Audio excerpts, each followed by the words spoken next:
ఈరోజు ఈ కార్యక్రమం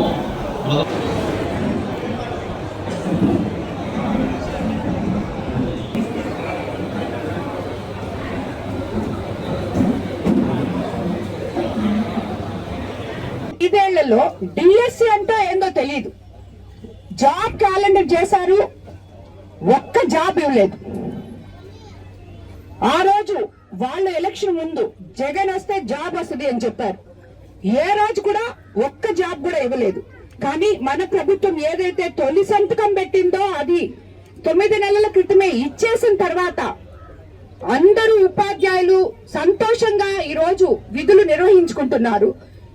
ఇప్పటికొచ్చి దాంట్లో ఏదో జరిగింది, అది జరిగింది, ఇది జరిగింది అని చెప్పి ఈ రోజు మాట్లాడుతున్న వైసీపీ నేతల్ని ఏమనాలో కూడా మనకు అర్థం కావట్లేదు. ఏంటది ఏం చేస్తున్నారు? ఆ వెన్నుపోటు దినం కోవూరు కాన్స్టిట్యున్సీలో గాని చేసేటప్పుడు ఎవరైతే చేస్తున్నారో వాళ్ళందరూ ఈ బుచ్చిరెడ్డిపాలెంలో ఈ చేసేవాళ్ళు ఈ రోడ్డు ఈడకొచ్చి చూడాలని చెప్పి నేను కోరుకుంటున్నాను. ఏది వెన్నుపోటు దినం? ముదివట్టి కాజ్వే చూడండి, మైపాడు నెల్లూరు రోడ్డు చూడండి, ఇలాంటి అభివృద్ధి పనులు ఎన్నో చూడండి. అలాగే ఎంతమందికి తల్లికి వందనం ఇచ్చాం, ఎంతమందికి ఉద్యోగాలు ఇచ్చాం. ఆల్రెడీ 6 లక్షల చిల్లర. అట్లాగే P4 కింద ఇప్పుడే మనం ఒక మార్కెట్ సందర్శించి వచ్చాం. ఈ P4 అనే విధానంలో ఆ మార్కెట్ ని నిర్మించుకోవడం జరిగింది. అది మీకు కళ్ళకి కనిపిస్తుంది. కానీ ఈ P4 లో ఎంతమంది బంగారు కుటుంబాలని దత్తత తీసుకొని ఉన్నారో, దానివల్ల ఎంతమంది మహిళలు ఈ రోజు లబ్ధి పొందుతున్నారో అది కూడా చూడండి. సూపర్ 6 సూపర్ హిట్ చేసాం అక్షరాల. అలాగే కొత్త పెన్షన్లు కూడా రేపు జూన్ 12 నుంచి ఇవ్వబోతున్నాం. ఇంకా ఇళ్ల విషయానికి వస్తే ఇళ్ల స్కామ్, దాన్ని ఏమనాలో నాకు అర్థం కాదు.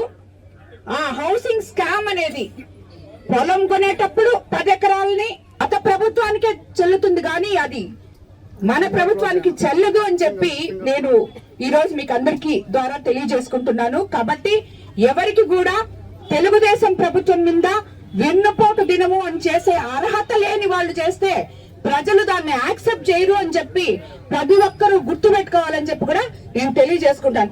20 సంవత్సరాలుగా అభివృద్ధికి నోచుకొని బుచ్చిరెడ్డిపాలెం అంటే బుచ్చిరెడ్డిపాలెంలో నాకు ఒక అనుబంధం ఉంది. పక్కనే మా ఊరు తిరుమెర్ల. బట్ ఈరోజు ఇక్కడ ఎమ్మెల్యే గారికి అక్కడ ఉన్నటువంటి మా తాతగారు పెద్ద తాత అవుతారో చిన్న తాత అవుతారో నాకు తెలియదు. కానీ మా తాత నేను 3వ క్లాస్ వరకు తిరుమెర్లలో చదువుకున్నా. పోతా చూసేవాడిని రోడ్లు. అప్పట్లో మట్టి రోడ్లు ఉన్నాయి, ఇప్పుడు అట్టే ఉంది మట్టి రోడ్డు. దాదాపు 3వ క్లాసు అంటే 50 సంవత్సరాల క్రితం. కానీ దానికి ఈరోజు 20 సంవత్సరాలుగా మోక్షం తెచ్చింది మా సోదరి.